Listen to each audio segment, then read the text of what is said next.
Hi, my name is Brittany Craft. I'm a registered dietitian with Ochsner's Eat Fit Northshore. And for this week's Eat Fit DIY, I'm gonna be showing you how to make a lentil soup. This is from the food blog Cookie and Caked, and it's named the best lentil soup. This is a title I can totally stand behind. It's one of the best soups that I've honestly ever tasted. It's a great way to sneak in some veggies and to really bring in that fall flavor. The first thing that we're going to do is warm 1/4 cup of olive oil in a large pot or Dutch oven.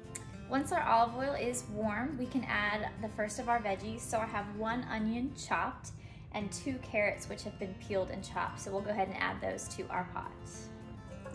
Okay, we'll give those a stir and we're gonna cook them just for about 4 to 5 minutes until the onion starts to become translucent.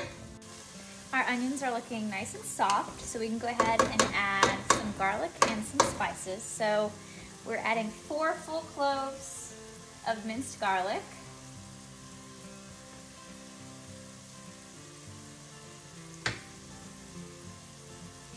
And then we're also adding some spices. So this is 1 teaspoon of curry powder, 2 teaspoons of ground cumin, and then 1/2 teaspoon of dried thyme. So I'm just gonna add that to my mixture and give it a nice stir.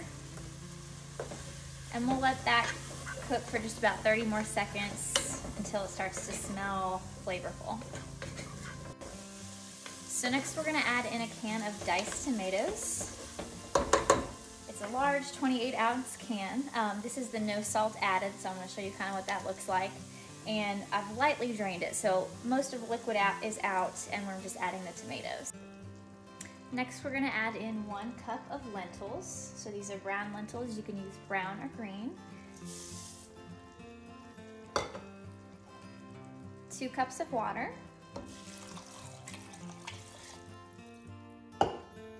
And 4 cups of vegetable broth. This is the low sodium vegetable broth.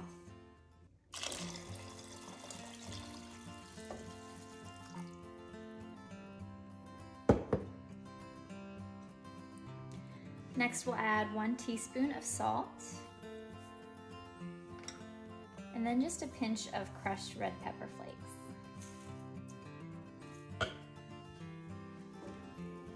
I'm also going to generously season with freshly ground black pepper. I'm gonna raise my heat slightly so I can bring this mixture to a boil. And then we will let it cook for 25 to 30 minutes. I might partially cover it so that those lentils can soften, and then we'll get ready for the rest of our ingredients. The lentils are looking nice and soft and they're still holding their shape. So we can go ahead, and what we're gonna do is puree a portion of the soup just to help it to become a little bit more creamy.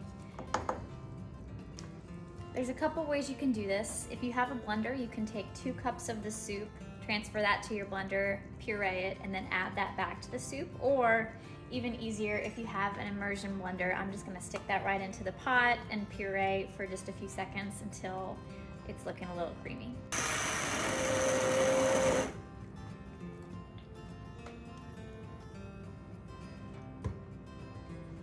How much pureeing you want to do is completely up to personal preference. I prefer my soup to be a little chunkier. I don't want a fully pureed one.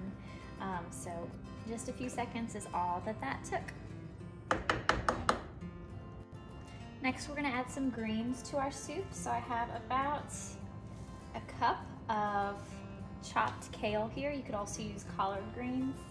I'm just gonna add that to my soup and then give it a good stir, and we'll let that soften for about 5 minutes. We are very nearly finished. I've just turned off the heat, and then I'm going to squeeze 1/2 of a lemon right into the soup. This is gonna help to brighten all the flavors.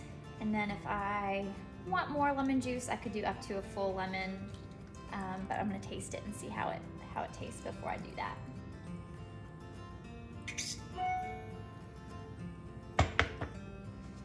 Okay, we're gonna give it one final stir, and then we'll give it a taste test to see if we need to add any more salt, pepper, or lemon juice, and then we're ready to serve. Okay, our lentil soup is ready to go. It's an easy 1-pot meal with all beautiful fall colors and flavors, and I hope you guys really enjoy it. As always, Ochsner Eat Fit is here to support you, to guide you, and to be a resource for you. If you make this recipe, please tag us and use the hashtag EatFitDIY so we can see what you've created. If you like this recipe, be sure to check out the Eat Fit app for hundreds of recipes. I'll have this one linked on there, and then it's also on the Cookie and Kate food blog, so you can find it there under the best lentil soup as well. Thank you so much for joining us, and we will see you next week on Eat Fit DIY. Bye!